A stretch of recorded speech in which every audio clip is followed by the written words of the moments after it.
ओम शांति। 2 अप्रैल 2025 बाबा के महावाक्य।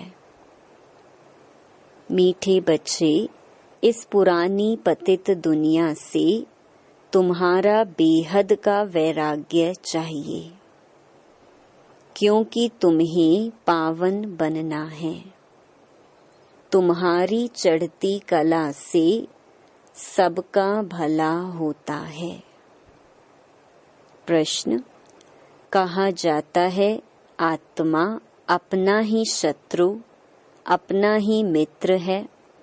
सच्ची मित्रता क्या है? उत्तर, एक बाप की श्रीमत पर सदा चलते रहना, यही सच्ची मित्रता है। सच्ची मित्रता है एक बाप को याद कर पावन बनना और बाप से पूरा वर्षा लेना। यह मित्रता करने की युक्ति बाप ही बतलाते हैं। संगम युग पर ही आत्मा अपना मित्र बनती है। गीत, तूने रात गवाई सोए के, दिवस गवाया खाई के। ओम शांति। यूं तो यह गीत है भक्ति मार्ग के। सारी दुनिया में जो गीत गाते हैं वह शास्त्र पढ़ते हैं, तीर्थों पर जाते हैं, वह सब है भक्ति मार्ग। ज्ञान मार्ग किसको कहा जाता है, भक्ति मार्ग किसको कहा जाता है, यह तुम बच्चे ही समझते हो। वेद, शास्त्र, उपनिषद आदि यह सब हैं भक्ति के। आधा कल्प भक्ति चलती है और आधा कल्प फिर ज्ञान की प्रालब्ध चलती है। भक्ति करते करते उतरना ही है। 84 पुनर्जन्म लेते नीचे उतरते हैं। फिर एक जन्म में तुम्हारी चढ़ती कला होती है। इसको कहा जाता है ज्ञान मार्ग। ज्ञान के लिए गाया हुआ है 1 सेकंड में जीवन मुक्ति। रावण राज्य जो द्वापर से चला आता है वह खत्म हो फिर राम राज्य स्थापन होता है। ड्रामा में जब तुम्हारे 84 जन्म पूरे होते हैं तब चढ़ती कला से सबका भला होता है। यह अक्षर कहाँ न कहाँ किसी शास्त्रों में है। चढ़ती कला सर्व का भला। सर्व की सद्गति करने वाला तो एक ही बाप है ना। सन्यासी उदासी तो अनेक प्रकार के हैं, बहुत मतांतर हैं। जैसे शास्त्रों में लिखा है कल्प की आयु लाखों वर्ष। अब शंकराचार्य की मत निकली 10,000 वर्ष। कितना फर्क हो जाता है। कोई फिर कहेगा इतने हजार। कलयुग में है अनेक मनुष्य, अनेक मतें, अनेक धर्म। सतयुग में होती ही है एक मत। यह बाप बैठ तुम बच्चों को सृष्टि के आदि मध्य अंत का नॉलेज सुनाते हैं। इस सुनाने में भी कितना समय लगता है। सुनाते ही रहते हैं। ऐसे नहीं कह सकते पहले क्यों नहीं ये सब सुनाया। स्कूल में पढ़ाई नंबर वार होती है। छोटे बच्चों को ऑर्गन्स छोटे होते हैं तो उनको थोड़ा सिखलाते हैं। फिर जैसे जैसे ऑर्गन्स बड़े होते जाएंगे बुद्धि का ताला खुलता जाएगा। पढ़ाई धारण करते जाएंगे। छोटे बच्चों की बुद्धि में कुछ धारणा हो ना सके। बड़ा होता है तो फिर बैरिस्टर, जज आदि बनते हैं। इसमें भी ऐसे हैं। कोई की बुद्धि में धारणा अच्छी होती है बाप कहते हैं मैं आया हूँ पतित से पावन बनाने। तो अब पतित दुनिया से वैराग्य होना चाहिए। आत्मा पावन बने तो फिर पतित दुनिया में रह न सके। पतित दुनिया में आत्मा भी पतित है, मनुष्य भी पतित है। पावन दुनिया में मनुष्य भी पावन, पतित दुनिया में मनुष्य भी पतित रहते हैं। यह है ही रावण राज्य, यथा राजा रानी तथा प्रजा। ये सारा ज्ञान है बुद्धि से समझने का। इस समय सभी की बाप से है विपरीत बुद्धि। तुम बच्चे तो बाप को याद करते हो, अंदर में बाप के लिए प्यार है, आत्मा में बाप के लिए प्यार है, रिगार्ड है, क्योंकि बाप को जानते हैं। यहाँ तुम सम्मुख हो, शिव बाबा से सुन रहे हो। वह मनुष्य सृष्टि का बीज रूप ज्ञान का सागर, प्रेम का सागर, आनंद का सागर है। गीता ज्ञान दाता परम पिता त्रिमूर्ति शिव परमात्मा वाच। त्रिमूर्ति अक्षर जरूर डालना है, क्योंकि त्रिमूर्ति का तो गायन है ना। ब्रह्मा द्वारा स्थापना तो जरूर ब्रह्मा द्वारा ही ज्ञान सुनाएंगे। श्री कृष्ण तो ऐसे नहीं कहेंगे कि शिव भगवानुवाच।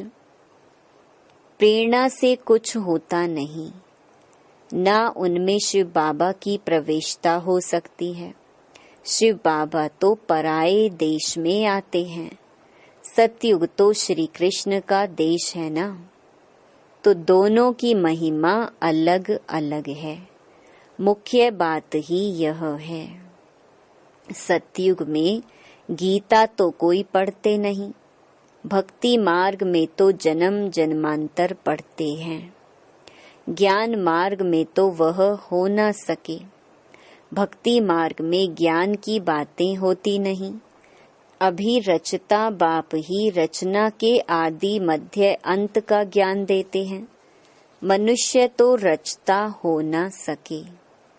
मनुष्य कह न सके कि मैं रचता हूँ। बाप खुद कहते हैं मैं मनुष्य सृष्टि का बीज रूप हूँ। मैं ज्ञान का सागर, प्रेम का सागर, सर्व का सद्गति दाता हूँ। श्री कृष्ण की महिमा ही अलग है, तो यह पूरा कॉन्ट्रास्ट लिखना चाहिए, जो मनुष्य पढ़ने से झट समझ जाए कि गीता का ज्ञान दाता श्री कृष्ण नहीं है। इस बात को स्वीकार किया तो यह तुमने जीत पहनी। मनुष्य श्री कृष्ण के पिछाड़ी कितना हैरान होते हैं। जैसे शिव के भक्त शिव पर गला काट देने को तैयार हो जाते हैं, बस हमको शिव के पास जाना है। वैसे वह समझते हैं श्री कृष्ण के पास जाना है, परंतु श्री कृष्ण के पास जा न सके।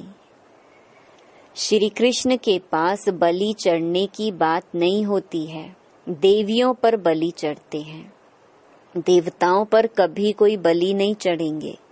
तुम देवियां हो ना, तुम शिव बाबा के बने हो, तो शिव बाबा पर भी बलि चढ़ते हैं।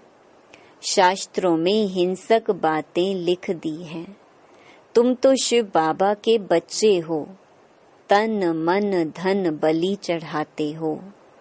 और कोई बात नहीं, इसलिए शिव और देवियों पर बलि चढ़ाते हैं। अब गवर्नमेंट ने शिव काशी पर बलि चढ़ाना बंद कर दिया है। अभी वह तलवार ही नहीं है। भक्ति मार्ग में जो आपघात करते हैं, यह भी जैसे अपने साथ शत्रुता करने का उपाय है। मित्रता करने का एक ही उपाय है जो बाप बतलाते हैं। पावन बनकर बाप से पूरा वर्षा लो। एक बाप की श्रीमत पर चलते रहो, यही मित्रता है। कहते हैं जीवात्मा अपना ही शत्रु है, फिर बाप आकर ज्ञान देते हैं तो जीवात्मा अपना मित्र बनती है। आत्मा पवित्र बन बाप से वर्षा लेती है। संगम युग पर हरेक आत्मा को बाप आकर मित्र बनाते हैं।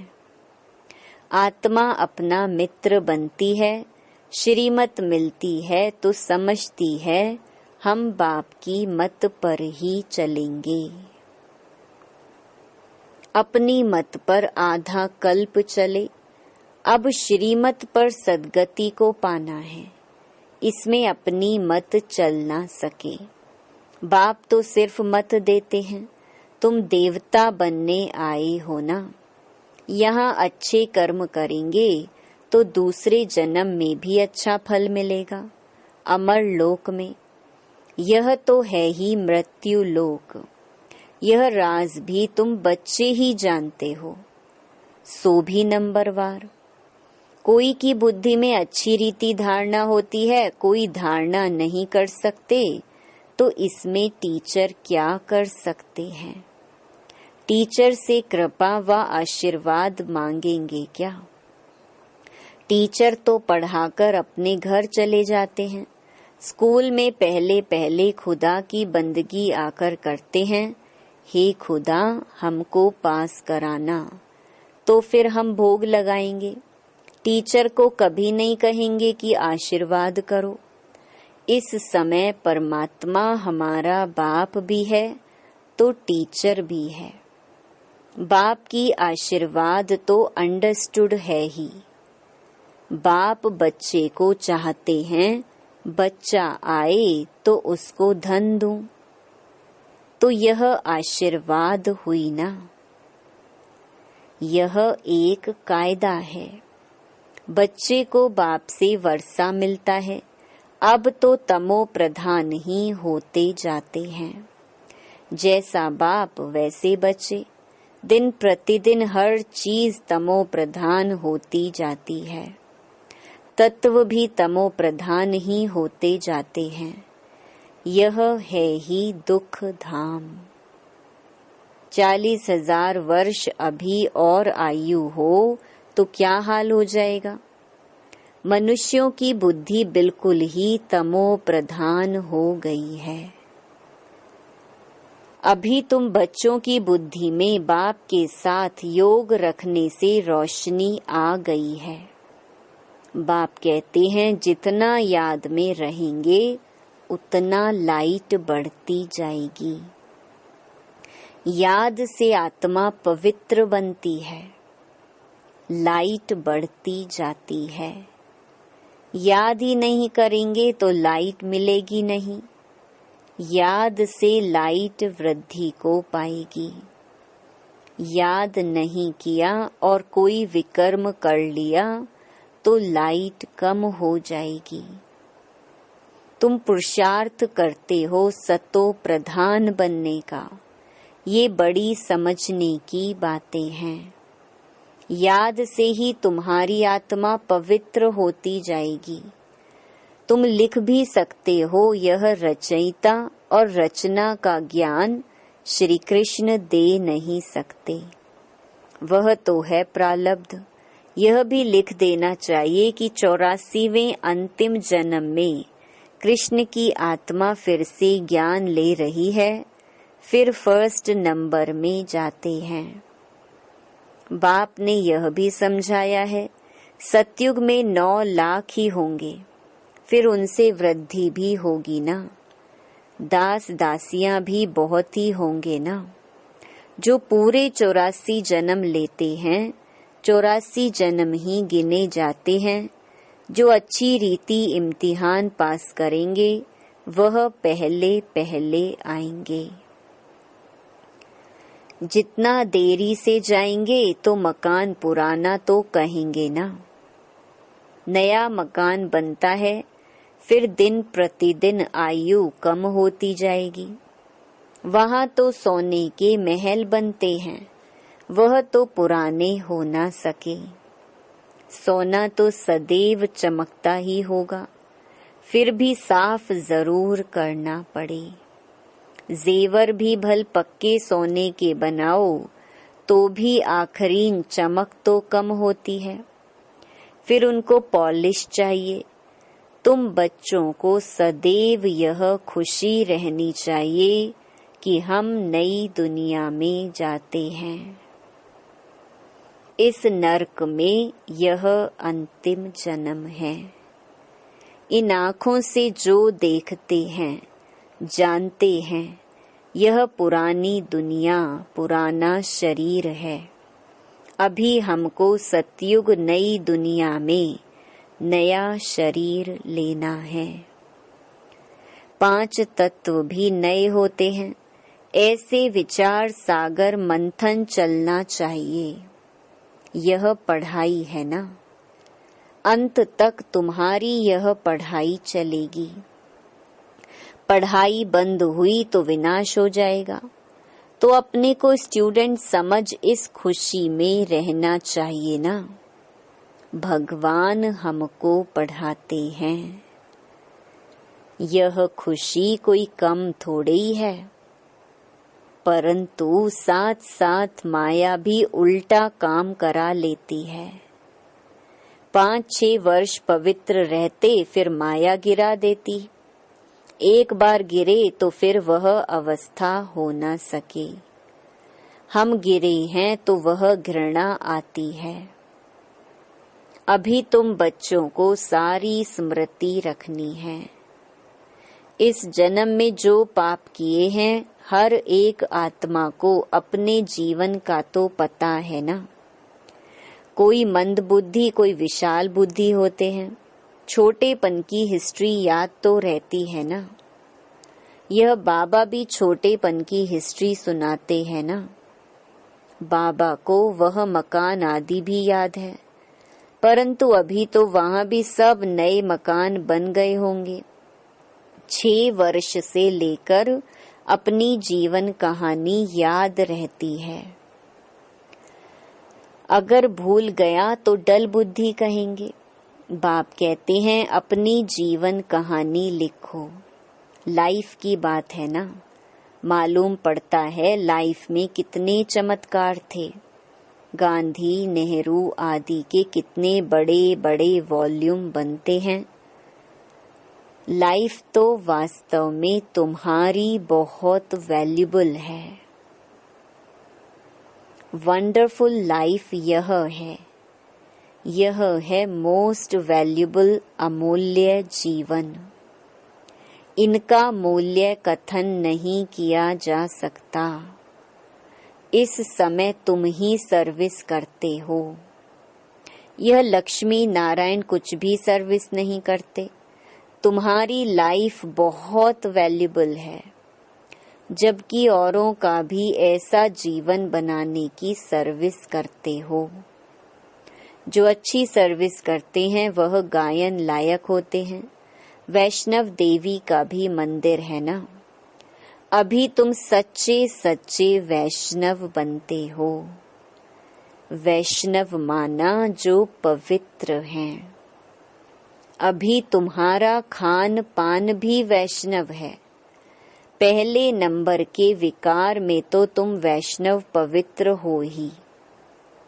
जगत अम्बा के यह सब बच्चे ब्रह्मा कुमार कुमारियां हैं ना।